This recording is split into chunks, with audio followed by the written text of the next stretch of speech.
I became a full-fledged Christian. But yes, I believe in it, but I don't understand a lot of what is going on here. Believe very, very strongly that there's a lot of scamming going on. And there's a lot of commercial enterprise. I call it marketing. I also believe that there's a lot of politics in religion. And that's why I will never forget that the very early born-again churches in this country flew the American flag. I don't think it was a coincidence. So I have that. Of course, I've read books. I know what Western countries can be up to. No doubt. They've successfully screwed their people's minds now, where you will hear something like my heaven helper. Everything is about help, success, money. A pastor, Yomi, or what, I forgot his name, said that Jesus Christ never visited poor people. How can a true Christian say that? There was a line where he said he hated poor people. I was like... He hated poor people. And somebody would believe that. There was another one who said that you should put up your phone and you'll get an alert. And people believe all these things. Of course, I believe that there must be some element of mass hypnosis. A lot of our pastors are very dangerous people. Very, very dangerous people. Very, very, very dangerous people. To the point that some of them must be in the occult. How do they do it? How do they do it? Is it just by word of mouth? So it's nothing new. I mean, even Jesus had a bone to pick with the religious leaders of his time. Yeah. He called them all sorts. Yeah. Hypocrites, whitewashed graves. A lot of them. I don't believe that if you have a calling, I don't believe that if you have the calling, you'll have the presence of mind to amass wealth. Any calling. And I learned this from Fela Kuti. Welcome back to Chocketable Media. Here you have JD Jimmy Desu, a renowned journalist, and an elder statement describing the Nigerian pastors and their ways. All you've heard from him is the truth, owing to the happenings in the churches around Nigeria and the way the pastors have turned themselves to the lords of men due to gullibility of their followers, most especially the women folks. I asked, how could a pastor ask you to sell your properties and bring the money to the church? You remember last week, a businesswoman raised an alarm about the whereabouts of a lady who reportedly disappeared after joining an online prayer group. I think her name is Ejiro. Here again is Boluwatife versus MFM pastor. Meanwhile, the world is eagerly anticipating Pastor Olukoya's response to all the reports leveled against him, yet the controversy continues to unfold, and many people are hoping he will step forward to clarify his position and restore his reputation. This is Boluwatife, another lady claiming to be a victim of Pastor DK Olukoya. She is here in this video listing out the number of atrocities committed against her by the pastor and how she got used, hypnotized and manipulated to the extent that she was abandoned by her parents. Bolu said she has lost hope completely. Let's watch, but don't forget to share, like and subscribe to let other people be aware and careful in Thea dealing faith-wise. Olukoya, I used to think that. And people are asking that why am I weeping? Because I'm doing the video, like I was talking in parables. Yes, I actually talked in parables because the video was meant for Olukoya and he understood. But to be fair to everybody, let me then explain the reason why I was weeping, and it will probably scare you. A couple of years ago, I think I was 15, when a pastor in MFM, in a bid to cover up his scandal of sexually assaulting me,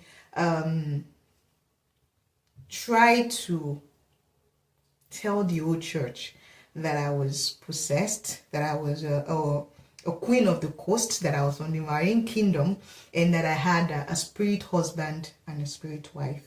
I had a audio that exposed everything he did to me.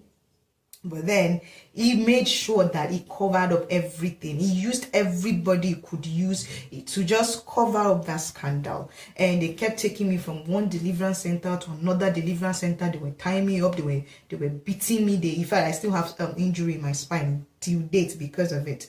And that mentality went on. People started giving me, that mentality, that girl that has Marine Kingdom, that girl that has me spirit husband and spirit wife problem. Everybody looked at me with that way. I had issues with a lot of people. I had issues with my family. I still have issues with some of my family members. And it stemmed from that event. It just kept on. It was not an event that happened in just 1 year. It was like an event that cut across over 5-10 years. It just kept on going on.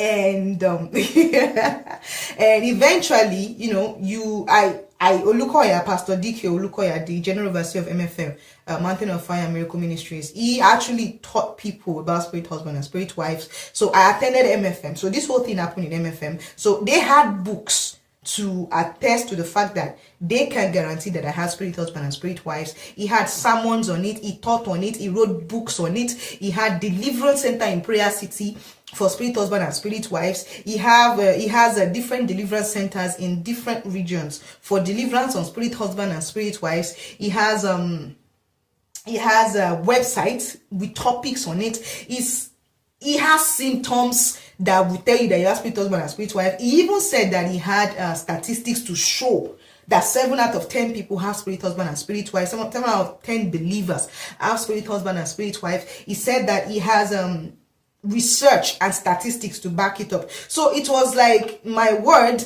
against the big man of word, because everybody that did those things to me, they did it because he wrote the book. They didn't get this idea out of the thin air. They got it from what he taught them. And they have all this booklet and everything they are giving everybody, the sermon they are giving based on MFM's School of Deliverance. People go to School of Deliverance and they train them on those things. But what if I tell you that all those things, there is a darker, there's an occultic mystery behind it? So I started to study to understand, because they said I have this. Everybody's looking at me, talking to me, treating me like a trash because of it. So let me start to investigate. I went to a mortuary. I bought books. I bought everything I could lay my hands on. I bought Olukoya's book, including the one they gave me. I combined everything together. It was as if I was in school all over again. But what if I tell you that the topic, spirit husband and spirit wife, incubi and succubus, that Olukoya has been teaching for so long, has a demonic origin? The only way you can have an incubi and succubus is if you perform a ritual. And the ritual involves you invoking the name of a demon, invoking a demon into a dead body. You have to invoke a demon into a dead body, sleep with that demon, sleep with that corpse. You have to literally have sexual intercourse with that corpse. And when you're done having sexual intercourse, that dead body has to release semen inside of you. That is the only way you can have a Nephilim baby. The only way a demon can have sexual intercourse with anybody is if he has a host. So there has to be a sexual intercourse between a dead body or a host willing to allow his body to be demon possessed for the purpose of having sexual intercourse before there can be an incubi and succubus. Furthermore, that is mostly the origin of what you know as necrophilia, because a lot of Satanists, that is what they do. They then have sex with dead body. They don't do it because they just want to have sex, because they are trying to invoke a demon. And the baby from that sexual intercourse will be a giant. They will be very, very tall. They will be bold. And there is even a Catholic book that attests to it.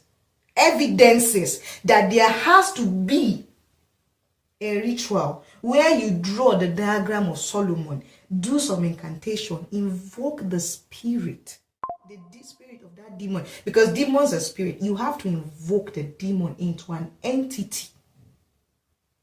Only then can you have sex with that demon. I have never in my life, at age 15, slept with a demon.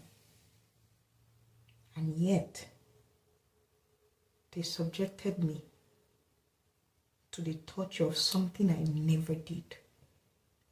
So if Olukoya has been reading from a demonic book and teaching people as fact and saying it is in the Bible, where did he get those categories from? Because I'm not lying. I read every book I could lay my hands on. Where did he get his categories from? Because I have the book. I can tell you where to buy it, and I can show you how it works. Where did he get that book from? Where did he get the categories? The categories he explained explicitly. But then even the categories, Olukoya twisted it. Because it is impossible for any demon to sexually assault anybody without the host. Where did Pastor D.K. Olukoya get his teachings from? He said astral projection. Where did he get that teachings from? Let him provide a biblical reference of all the categories he has found out. So imagine the shock that I discovered that I was punished for nothing. Absolute, literally nothing. I was only punished and subjected through all that torture because a man who is occultic stood on the pulpit, preached it, taught it, wrote books about it, and created deliverance centers for that purpose. And you think I will not cry? You think I will not cry that I was punished by an occultic man? That was why I was crying. Because Olukoya should explain